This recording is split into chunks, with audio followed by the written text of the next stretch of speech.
నమస్తే. Welcome to our channel. నా పేరు నరేష్. ముఖ్యంగా తెలంగాణలో బీఆర్ఎస్‌కి సంబంధించినటువంటి ఎమ్మెల్యేలందరూ జంప్ అవ్వబోతున్నారా? దాదాపు 20-25 మంది అంటే 2 డజన్ల మంది ఎమ్మెల్యేలు జంప్ అయిపోతున్నారా? ఖచ్చితంగా బీఆర్ఎస్ నుంచి కాంగ్రెస్‌లోకి పోతున్నారా? అంటే ఖచ్చితంగా పోతున్నారని చెప్పుకోవాలి. ఇక్కడ ముఖ్యంగా మనం చూస్తే తెలంగాణలో కాంగ్రెస్ పార్టీకి 64 మంది ఎమ్మెల్యేలొస్తే బీఆర్ఎస్‌కి 39 మంది వచ్చారు. 39 మందిలో దానం నాగేందర్ కాంగ్రెస్ పార్టీలో చేరారు. భద్రాచలం ఎమ్మెల్యే తెల్ల వెంకట్రావు ఆయన కాంగ్రెస్ పార్టీలో చేరారు. అలాగే కడియం శ్రీహరి ఆయన కాంగ్రెస్ పార్టీలో చేరారు. ఇంకో ఎమ్మెల్యే బీఆర్ఎస్ ఎమ్మెల్యే చనిపోవడం జరిగింది సికింద్రాబాద్ కంటోన్మెంట్. అక్కడ కూడా ఈసారి సికింద్రాబాద్ కంటోన్మెంట్ లో కాంగ్రెస్ పార్టీ కైవసం చేసుకుంది ఆ సీట్ ని. ఇక్కడ శ్రీ గణేష్ కాంగ్రెస్ పార్టీ అభ్యర్థి గెలవడం జరిగింది. ఇంకా మొత్తం 4 సీట్లు కాంగ్రెస్ లోకి వేస్తే 39 - 4 35 మంది ఎమ్మెల్యేలు ఉంటారు. ఈ 35 మందిలో దాదాపు 25 మంది బీఆర్ఎస్ నుంచి అధికార పార్టీ కాంగ్రెస్ లోకి వచ్చే అవకాశం ఉందంట. ఇంతకీ ఎవరెవరు అనుకుంటే ముఖ్యంగా ఉమ్మడి హైదరాబాద్, ఉమ్మడి రంగారెడ్డి, ఉమ్మడి కరీంనగర్, ఉమ్మడి మెదక్ జిల్లాల ఎమ్మెల్యేలు. ఎందుకంటే ఈ 4 జిల్లాలోనే ముఖ్యంగా చాలా వరకు కూడా బీఆర్ఎస్ కి ఎమ్మెల్యే సీట్లు రావడం జరిగింది. ముఖ్యంగా హైదరాబాద్, ఉమ్మడి రంగారెడ్డి జిల్లా రెండు కూడా జిహెచ్ఎంసీ పరిధిలో ఉంటాయి. సో మెజారిటీ అక్కడ బీఆర్ఎస్ ఎమ్మెల్యేలు గెలవడం జరిగింది. సో ఇంకోటి కరీంనగర్లో చాలా మంది బీఆర్ఎస్ ఎమ్మెల్యేలు గెలవడం జరిగింది. మెదక్లో గెలవడం జరిగింది. ఇప్పటికే ఉమ్మడి మెదక్ జిల్లాకు సంబంధించి అక్కడ సునీత లక్ష్మారెడ్డి కానీ, గూడెం మహిపాల్ రెడ్డి, ప్రభాకర్ రెడ్డి వీళ్ళందరూ కూడా ఆల్రెడీ సీఎంని కలిశారు. ముఖ్యమంత్రి రేవంత్ రెడ్డిని కలవడం జరిగింది. దాంతో పాటు ఇక్కడ రంగారెడ్డి జిల్లాకు సంబంధించి ప్రకాష్ గౌడ్ ఆయన కూడా రాజేంద్ర నగర్ ఎమ్మెల్యేగా ఉన్నారు. ఆయన కూడా మర్యాద పూర్వకంగా అని చెప్పేసి ఆయన ముఖ్యమంత్రిని కలవడం జరిగింది. ఆ తర్వాత ఆయన జాయినింగ్ ప్రోగ్రామ్ పెట్టుకున్నాడు. సో ఎందుకో ఆయన ఆగిపోయినాడు. నేను కేవలం నా నియోజకవర్గ అభివృద్ధి కోసమే నేను ముఖ్యమంత్రిని కలవడం జరిగింది అని చెప్పడం జరిగింది. సో ఏదేమైనప్పటికీ కూడా మనం చూసాం గతంలో తెల్ల వెంకట్రావు ఆయన అభివృద్ధి కోసం కలుస్తున్నా అన్నాడు. దానం నాగేందర్ నియోజకవర్గ అభివృద్ధి అన్నాడు. ఇలా చాలా మంది మొట్టమొదటిగా అభివృద్ధి అయిన పోయి ఆ తర్వాత అధికార పార్టీలోకి పోతారు.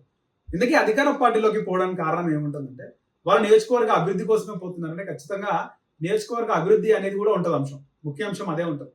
ఇక్కడ ఆయన ఆ నియోజకవర్గంలో ఏవైనా పనులు కానీ అంటే రోడ్లు ఈ డ్రైనేజ్ అనేది కార్పొరేటర్ చేతిలో కింది స్థాయి నాయకుల చేతిలో ఉన్నప్పటికీ కూడా ఏమైనా మేజర్ ఉంటే ఏమైనా బిల్డింగ్లు కానీ లేదా ఏమైనా అభివృద్ధికి సంబంధించి ఏమైనా శాంక్షన్ చేయాలన్నా పెద్ద మొత్తంలో ఎమ్మెల్యే ముఖ్యమంత్రి దగ్గరికి వెళ్లాల్సి ఉంటుంది.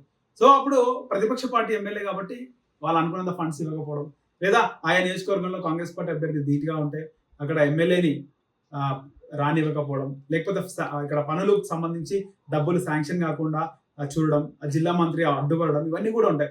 ఒకసారి అధికార పార్టీలో చేరితే ఖచ్చితంగా ప్రభుత్వంలో ఉంటారు కాబట్టి ఎలాంటి ప్రాబ్లమ్స్ లేకుండా వాళ్ళ పార్టీ వ్యక్తే కాబట్టి ఖచ్చితంగా శాంక్షన్ చేసే అవకాశం ఉంటుంది. ఇంకా రెండో అంశం ఏముంటుందంటే ఇక్కడ అభివృద్ధి నినాదం సగం అయితే ఇంకా సగం వచ్చేసి సొంత పార్టీకి సంబంధించి ఉంటే ఆయన ఆస్తులు కాపాడుకోవచ్చు. ఒకవేళ ఆయన సొంత పార్టీ కాకుండా ప్రతిపక్ష పార్టీలో ఉంటే ఇబ్బందులు ఉంటాయి.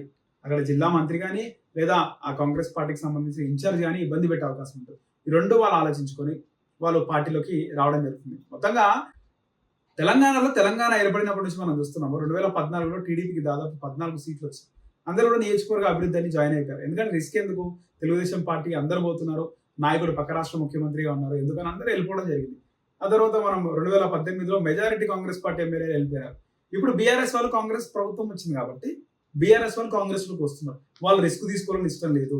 రిస్క్ తీసుకొని ఇక్కడ వాళ్ళ ఆస్తుల మీద దాడి శాంక్షన్ చేయమంటే ఏదైనా అభివృద్ధి సంబంధించి ఇబ్బంది పెట్టడం ఇవన్నీ ఎందుకు, అధికార పార్టీలకు జాయిన్ అవుతా అయిపోతుంది, మనకి సమస్య ఉంది, రిస్క్ ఉండదు అని చాలా మంది వెళ్ళిపోతున్నారు. సో ఇప్పటికీ 25 మంది దాకా ఎమ్మెల్యేలు ఉన్నారంటే ముఖ్యంగా అది హైదరాబాదు, రంగారెడ్డి, అలాగే మెదక్, కరీంనగర్. సో కరీంనగర్లో కూడా ఎమ్మెల్యే రెడీగా ఉన్నాడంట. ఈ లోక్సభ ఎన్నికల రిజల్ట్ రాగానే రెడీగా ఉన్నాడు, కానీ ఇంకా రేవంత్ రెడ్డి దగ్గర నుంచి గ్రీన్ సిగ్నల్ రాలేని. ఒకవైపు జర్నలిస్టులు రేవంత్ రెడ్డిని ముఖ్యమంత్రిని కానీ లేకపోతే ప్రభుత్వ ప్రధాన సలహాదారులు వేం నరేందర్ రెడ్డిని ఆశ్రయిస్తే ఆయన సంప్రదిస్తే ఏమంటున్నారంటే మేము ఇంకా కాంగ్రెస్ పార్టీ గేట్లు ఎత్తినాం, ఇంకా దించలేదు, ఎత్తి ఉన్నాయి కాబట్టి ఖచ్చితంగా వచ్చేవారు ఖచ్చితంగా వస్తారు అని చెప్పేసి వేం నరేందర్ రెడ్డి లాంటి వారు చెప్తున్నారు. ఇక హైదరాబాద్ రంగారెడ్డికి సంబంధించి ఉమ్మడి రంగారెడ్డి జిల్లా శివారు ప్రాంతం నుంచి ఒక ఇద్దరు ఎమ్మెల్యేలు వచ్చే అవకాశం ఉంది. అయినప్పటికీ వాళ్ళు రేవంత్ రెడ్డిని కలిశారు, ససేమిరా అన్నారు, వేం నరేందర్ రెడ్డిని పట్టుకున్నారు, వర్కౌట్ అవ్వలేదు. పక్క రాష్ట్రం వెళ్ళి కర్ణాటక ఉప ముఖ్యమంత్రి డికే శివకుమార్ని పట్టుకున్నారు, ఆయన కూడా రేవంత్ రెడ్డి గ్రీన్ సిగ్నల్ ఇవ్వలేదు అంటున్నారు. ఇంతకీ ఎవరుంటారు? మల్లారెడ్డి రీసెంట్ గా వెళ్ళి కలవడం జరిగింది.